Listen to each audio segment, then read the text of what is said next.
இங்கே ஒரு 3 பேர்த்துக்கு நான் ரசிகன். அதில் முதல் ஆள் வெளியே போயிட்டாங்க. அவங்க இங்கே இருந்தால் நல்லா இருந்திருக்கும். நமிதா,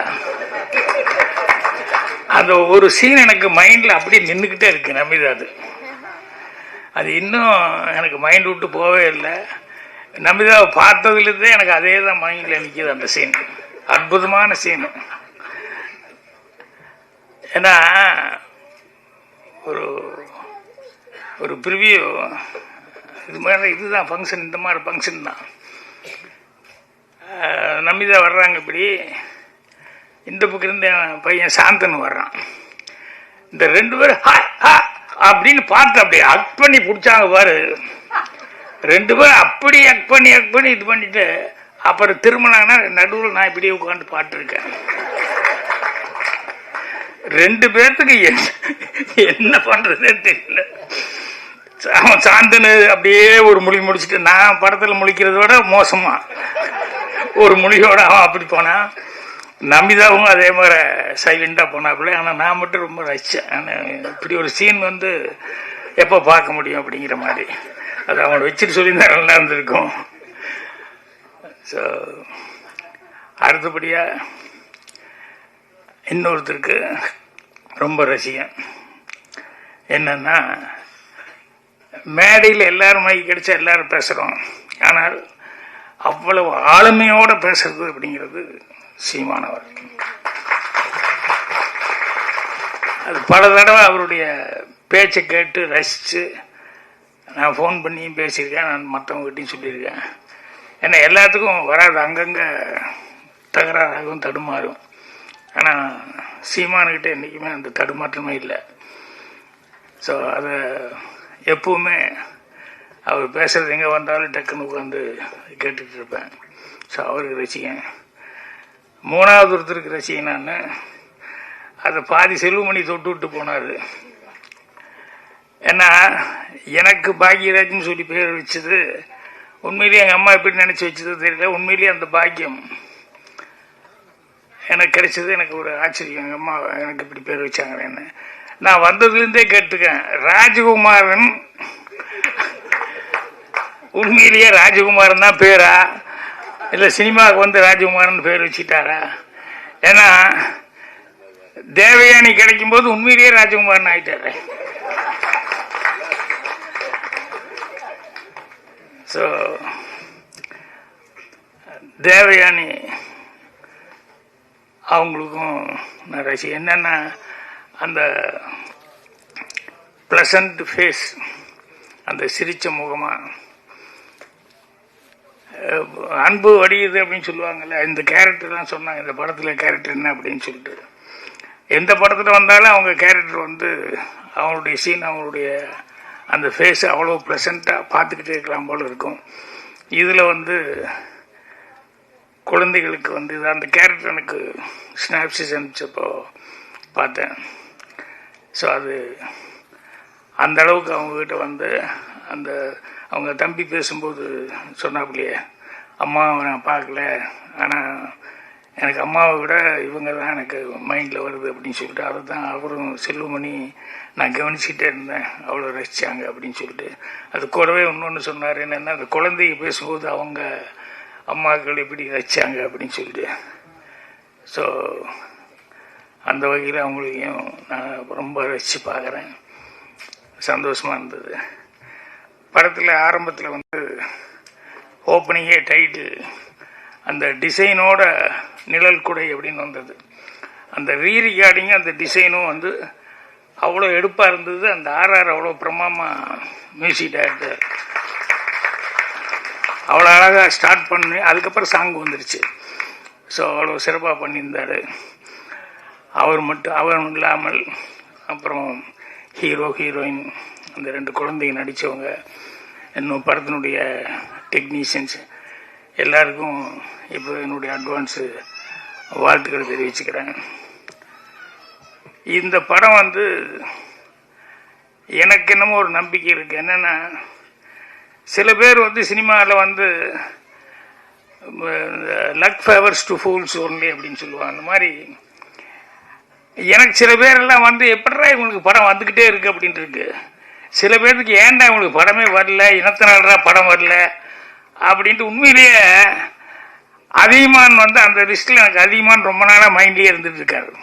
என்னென்னா அவருக்கு தான் நியாயமாக பார்த்தா அவர் தான் கண்டினியூஸாக படம் பண்ணணும். ஏன்னா அந்த திறமை அவர்கிட்ட இருக்குது. அவர் நேரேட் பண்ணும்போது நான் கேள்வி கேட்டேன். அதே மாதிரி சாந்தனுக்காக கூட ஒரு படம் செஞ்சு ஃபிஜி ஏர்லைனில் போய் ஷூட்டிங்லாம் பண்ணி அவ்வளோ நல்லா இருந்த அந்த படம். அதுவும் நடுவில் ஏதோ தடைப்பட்டு அப்படின்னு போச்சு.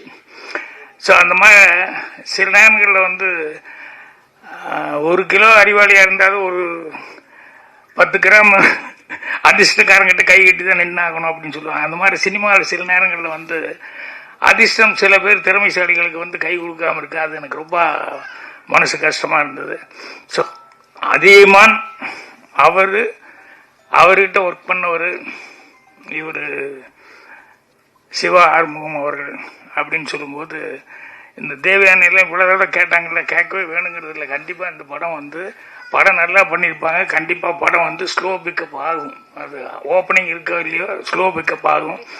அந்த அளவுக்கு படத்தில் அதிகமானலாம் வந்து அவரே வந்து ரொம்ப இன்வால்வ் ஆகி இந்த படத்துக்காக வாங்கன்னு சொல்லி கூப்பிட்டாரு.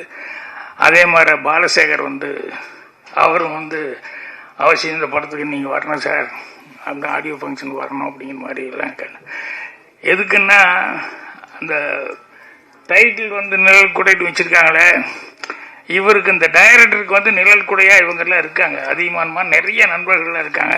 பர் சீமான் இவ்வளோ வேலைக்கு நடுவில் வந்து அவர் வந்து இல்லை நான் கடைசி வரைக்கும் இருந்து பேசிட்டு தான் போகணும், எல்லாம் குடும்பமாக ஆகிட்டாங்க அப்படின்னு சொல்லி சொன்னார். ஸோ நிழல் குடை அப்படிங்கிறதுனால நான் அது சம்மந்தப்பட்டது ஒரு 2 விஷயம் மட்டும் சொல்லணும்னு நினைக்கிறேன். ஒன்று வந்து என்ன அப்படின்னா, ஒருத்தர் ஜூனியர் ஆர்டிஸ்ட்டு என்னைக்காவது வந்துடுவோன்னு நினச்சார். கடைசியில் ஜூனியர் ஆர்டிஸ்டாகவே இருந்தார். பெருசாக வர முடியல. அட்லீஸ்ட் அதுலேயாவது கொஞ்சம் வருமானத்தோடு இருந்தாருன்னா அதுவும் இருக்க முடியல. கடைசியில் அதுலேயும் அதோடைய கல்யாணம் வச்சு குழந்தையெல்லாம் பெற்று குழந்தைய பெருசாகி பொண்ணு கல்யாணம் வச்சுட்டாரு. கல்யாணம் வச்சதுக்கப்புறம் பார்த்தா கையில் பேசின வரதட்சணைப்படி காசு அவர் எதிர்பார்த்த இடத்துல வரல. எம்ஜிஆர் படங்கள் நிறைய படங்களில் வந்து ஜூனியர் ஆர்டிஸ்டாக அவர் கூடவே கூட அங்கங்கே ஏதோ டைலாக் பேசியிருக்காரு.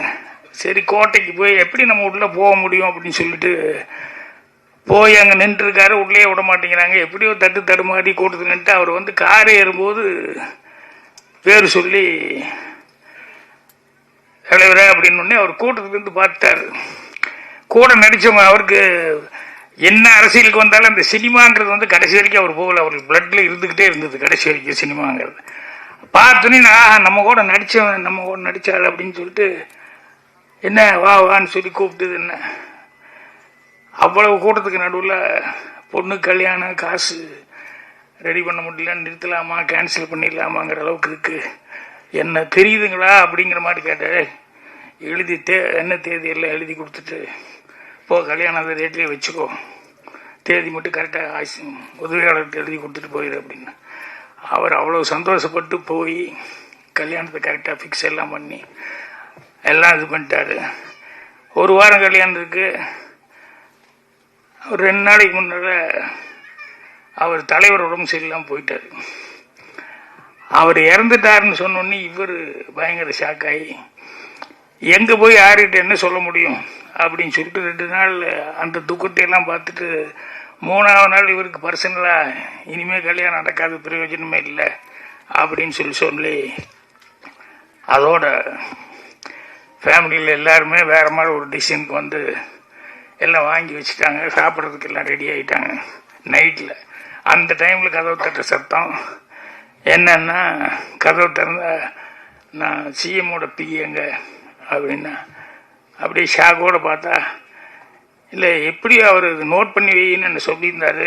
நான் நோட் பண்ணி வச்சேன்.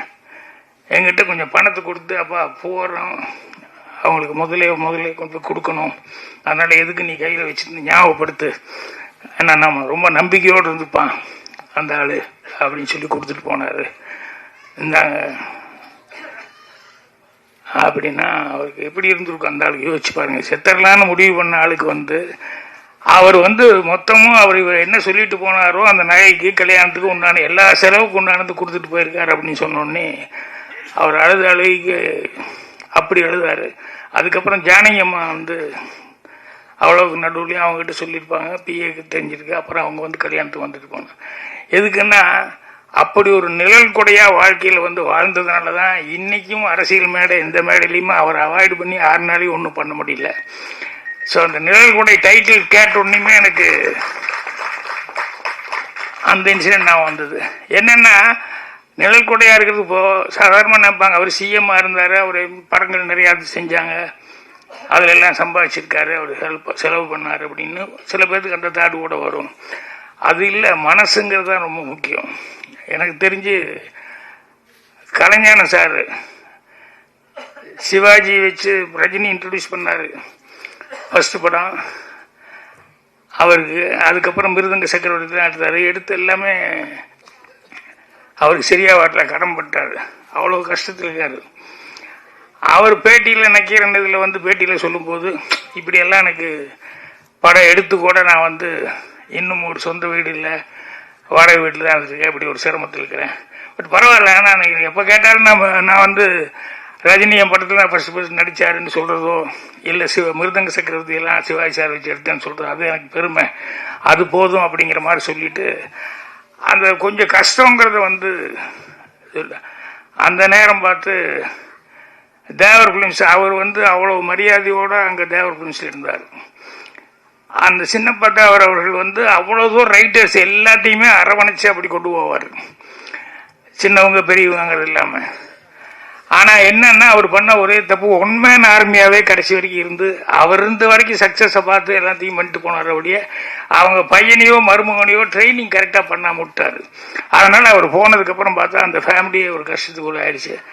அந்த நேரத்தில் ஏதோ ஒரு அவங்க குடும்பத்து கஷ்டம் இவர் காதுக்கு வருது, ஐயோ அதுக்கு நம்ம ஒரு பணம் கொடுத்து ஹெல்ப் பண்ண முடியாமல் இப்படி உட்காந்துருக்குமே அப்படின்னு சொல்லிட்டு நம்மளே இவ்வளோ சிரமத்தில் உட்காந்துருக்குமே அப்படின்னு சொல்லும்போது இவருடைய பேட்டியை பார்த்துட்டு சேலத்திலிருந்து ஒரு அட்வொகேட்டு, அவருக்கு இவரை தெரியாது கலைஞானத்தை பற்றி, ஆனால் இவர் பேட்டியை பார்த்துட்டு இப்படியெல்லாம் நீங்கள் கஷ்டப்பட்டு இவ்வளோ தூரம் லைஃப்பில் வந்து வைக்கீங்க, ஸோ ஏதோ உங்கள் கஷ்டத்துக்கு என்னால் முடிஞ்சது நான் அனுப்பிச்சி வைக்கிறேன்னு சொல்லி ஒரு 10,000 ரூபா வந்து அவருக்கு அனுப்பிச்சிருக்காரு.